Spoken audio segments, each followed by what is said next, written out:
Hi friends, good morning. மணி வந்து இப்போது 7:30 ஆகிடுச்சு. நீ காலையிலே வந்து வழக்கமாக பால் ஊற்றுறாங்க வந்துட்டு பெல் அடித்து சீம்பால் கொடுத்துட்டு போயிருக்காரு. யூஸ்வலாக வரும்போதெல்லாம் கேட்பேன், சீம்பால் கிடைச்சதா கொடுங்கன்னு சொல்லிட்டு. பார்த்திங்கன்னா அந்த பாத்திரம் ஃபுல்லாக கொடுத்தாரு. சீம்பாலில் கேக் பண்ணுவாங்கள்ல, அந்த மாதிரி பண்ணான்னு சொல்லிட்டு இப்போ ரெடி பண்ணிகிட்ருக்கேன். சீம்பாலில் கேக் எப்படி பண்ணுவாங்கனாக்கா, வெறும் பால் தான். அதில் வந்து வெறும் சீம்பாலை போட்டிங்கனாக்கா வந்து கொஞ்சம் கெட்டிப்பாக இருக்கும். அதனால் வந்து அதில் நார்மல் பால் வந்து கொஞ்சமாக ஆட் பண்ணிக்கணும். லைக் இப்போது 1 லிட்டர் சீம்பால் எடுக்கிறீங்க அப்படின்னாக்கா அதில் வந்து ஒரு 100 ml வந்து நார்மல் பால் கலந்துக்கோங்க. அப்போ தான் வந்து சாப்பிடும்போது ரொம்ப ஹார்டாக இல்லாமல் கொஞ்சம் நல்லா சாஃப்டாக இருக்கும் சாப்பிட்றதுக்கு. அதனால் நார்மல் பசும்பால் வந்து கொஞ்சமாக நான் அதில் சேர்த்துருக்கேன்.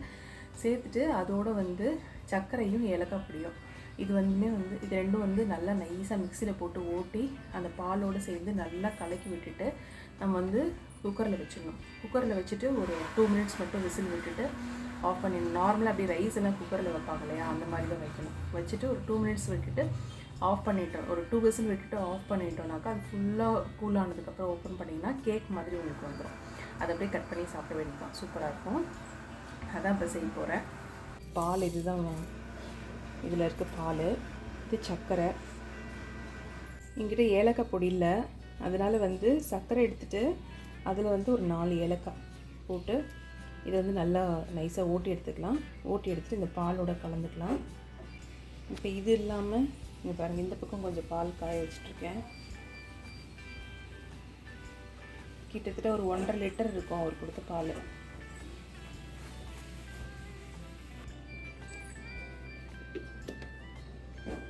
சர்க்கரை நல்லா ஓட்டி எடுத்துட்டேன். இப்போ இது வந்து இந்த பாலில் கலந்துக்கலாம்.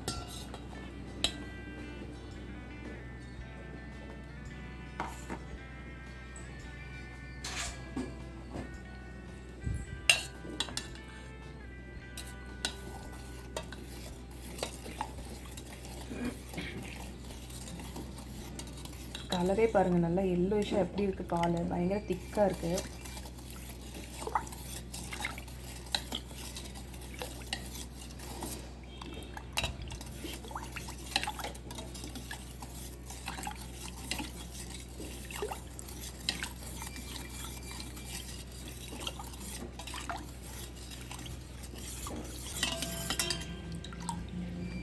அவ்வளோதான், நல்லா கலந்தாச்சு. வந்து இதை அப்படியே ஒரு மூடி போட்டு இப்படி மூடி வச்சுட்டு இந்த குக்கரில் உள்ள வச்சிடலாம். இந்த குக்கரில் தண்ணி பிடிச்சிட்டேன், சும்மா கொஞ்சம் தான், அது இந்தளவுக்கு மட்டும் தண்ணி பிடிச்சிட்டு இப்போ இதில் வந்து பாத்திரத்தை உள்ள வச்சுக்கலாம். உள்ள வச்சு மூடி போட்டு மூடிடலாம்.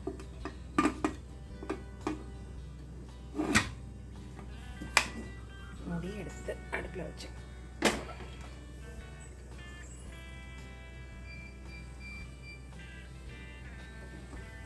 இப்போ அடுப்பை ஆன் பண்ணியாச்சு.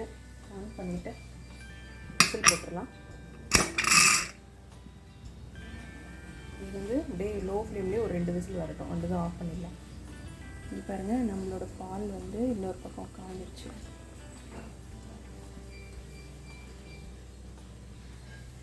நீ என்ன பண்ணிகிட்ருக்க?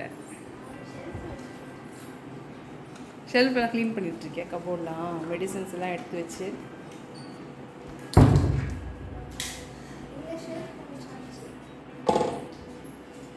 இந்த ஷெல்ஃப் க்ளீன் பண்ணி வச்சு. இன்னைக்கு பேப்பர் தான்.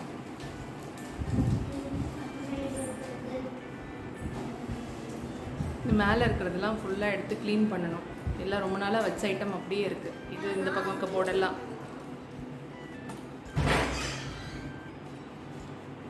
சரி, ஃபஸ்ட்டு சாப்பிட்றலாம், சாப்பிட்டு அப்புறம் பண்ணலாம். Ice biryani. Ice biryani? Ice பிரியாணின்னா பழைய சாதம் தயிர் போட்டு சின்ன வெங்காயம் கடிச்சிக்கிட்டு சாப்பிட்லாமா? இல்லை டிஃபன் சாப்பிட்றியா? ஐஸ் பிரியாணி ஓகேவா? மீனுமாக்க என்ன வேணும்? பச்சை மிளகாய் வேணுமா? வறுத்து தட்டுமா? சரி. மீன் உங்களுக்கு என்ன டிஃபன் வேணும்? பூரியா? தோசை இல்லைன்னா ice biryani? Ice biryani means பழைய சோறு.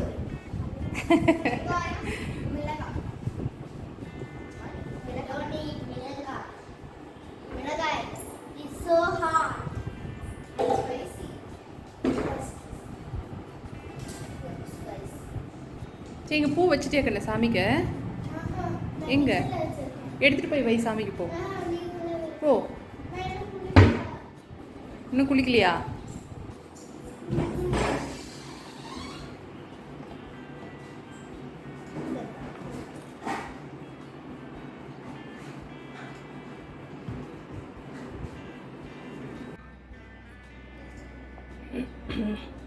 சீம்பால் ரெடி ஆயிடுச்சு. கட் பண்ணி பார்க்கலாம் அப்படி இருக்குன்னு.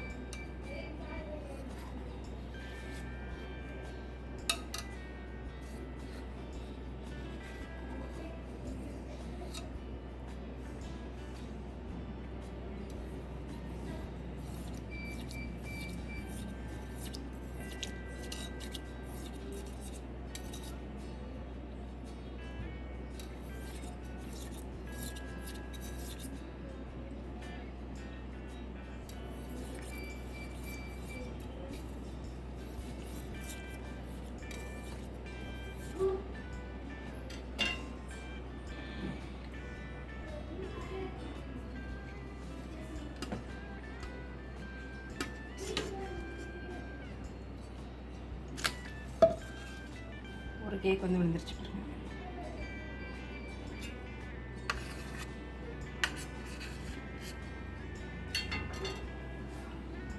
மூணு கேக் இதில் அப்படியே இருக்கு.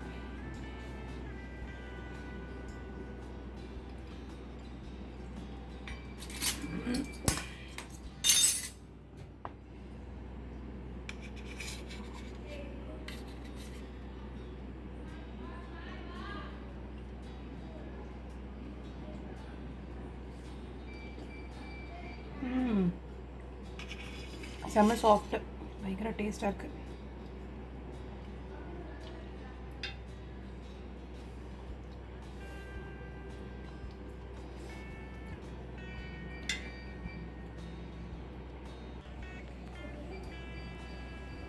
இதில் ஒரு கேக் தனியாக கட் பண்ணி எடுத்துட்டேன்.